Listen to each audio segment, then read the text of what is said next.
Passport, বাংলাদেশের passport, এই পাসপোর্টকে তাদের পরিচিতি হিসাবে গ্রহণ করে তাদেরকে ভোটার তালিকায় অন্তর্ভুক্ত করার জন্য আমরা অনুরোধ করেছি।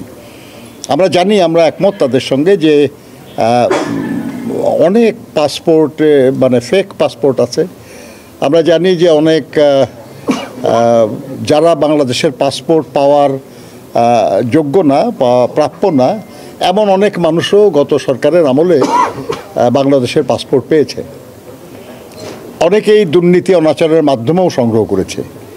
আমরা অবশ্যই চাই না যে তারা বাংলাদেশের ভোটার হোক।